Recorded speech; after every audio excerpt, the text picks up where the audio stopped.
Hi, Paul here with the Money Trend, and this is the third in our series of videos.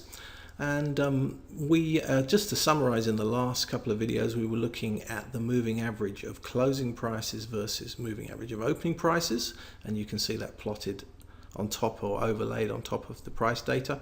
And down here we introduced the average true range, the ATR, which is a measure of volatility. And we did mention at the end of that video that we were potentially looking at getting into this move down here because volatility was nice and low, and that's progressing quite nicely. We would still have a trade live there and doing quite well at the moment. So that I think we're done with for now, talking about ATR, so we'll get rid of that indicator. The other thing I just wanted to quickly show you is that this can be a little bit, not confusing, but it can be difficult to see sometimes when it's overlaid on top of the price data. So what I've done is I've written for you an indicator which turns this into a histogram. So I'll drag that onto the, let me just find it for you, there we are. So I'll drag that onto the chart for you, and we'll just put that there. We'll change that to a 7 period so that we keep it the same.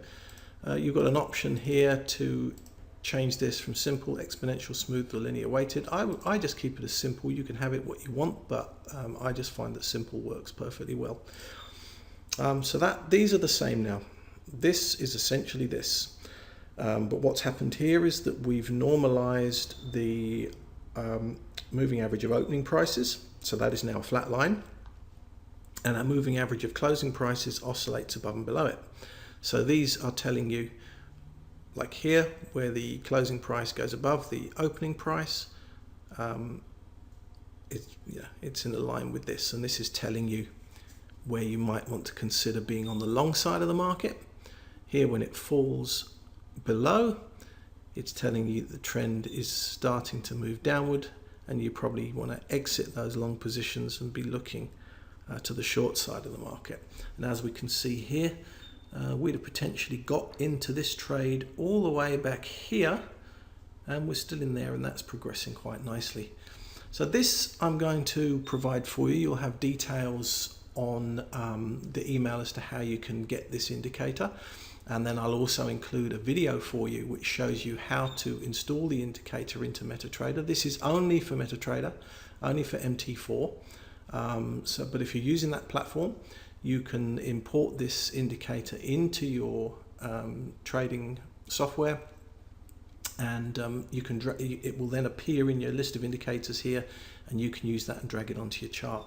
So it's very simple to do, but I'll include a little video so that any of you that have never done that before will find that easy to set up.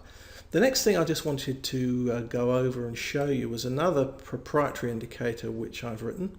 And I use this quite a lot because I like to get some kind of gauge as to the supply and demand forces in the market, which gives me a bit of a heads up as to whether or not the trend might be weakening or whether or not the trend might be reversing. So it just gives me a little bit of added data. Again, I wouldn't ever trade on these in isolation, but they are useful. So this is the indicator here. Now this one here shows me net demand, which I'll let's choose blue for that one. And inputs 5, it's defaults to exponential, but I like to keep it simple, but you can use whatever you like. And then we'll drag on top of that. Actually, before I drag that, let me just explain what we're seeing here then. So this is analyzing the data of price information, but it's also taking into account these shadows, because let's take, for example, here, and this is something the indicator would pick up on. Here we've got quite a long wick. So this is getting a little bit overextended. We then see a large rise in price to here, but it subsequently fell again. It sold off. So there were obviously a lot of buyers in here, but it was met with supply. There were plenty of sellers that came into the market. They found this price attractive, and they sold this security back down again, and that followed through the following 2 days as well. You can see quite a substantially big expansion bars to the downside. So this was a bit of a heads up. This long tail here was a bit of a heads up that maybe this trend was running into a little bit of resistance. And what this one is measuring is demand. And we can actually see that all the way through this, starting here, although this was rising, the indicator's actually picking up that demand is fairly flat. It's actually not, the trend in demand is not in line with the trend of the price. And then it starts to fall off here. So if we just bring in the supply one, we'll make that red. And again, change that to a simple. Okay.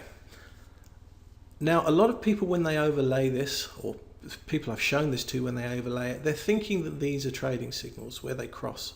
That's not what this is for. Often these do mark turning points in the market, but that's not what we're looking for. What we're looking for is where the slope of the demand and the supply start to converge or diverge. That's what those are the things that are telling us the information we want to take notice of. So here you can see, as this is rising, we've got demand falling. Sorry, we've got supply falling, and we've got demand rising. Okay, so that's a nice healthy trend. We're seeing, in line with the trend, we're seeing supply rise and we're seeing demand fall off. That's exactly what you should be seeing in a fairly strong trend. And that does, although it falls here, it continues to go there. Let's have a look at this leg of that trend up. So here, we've got the falling supply, which is what we'd expect to see, but then towards the end, supply starts to level off and actually rise. All the way through, demand, it spikes a bit here, but demand is fairly flat. That's giving us a little bit of a heads up that there may be a bit of weakness in this trend, and then it actually does meet with resistance here and starts to fall. So this is a good little indicator. Again, it's just an indicator. All of these things are just tools. Don't trade on these in isolation, because there's no single indicator that's going to give you 100% accuracy. They're just there to give you a heads up on what the market may do next. So this I will also include for you. This is two indicators. They're individual. We could put them together and combine them to make a histogram, same as we did, but I actually like this in this format because it gives me a visual.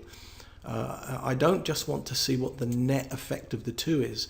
I actually want to see individually what they're doing. It helps me to ascertain what I should be doing. So I hope you found this video useful, and as I say, you'll have download instructions on how to get these indicators, and I shall also do a video to show you how to install them. Thank you for watching.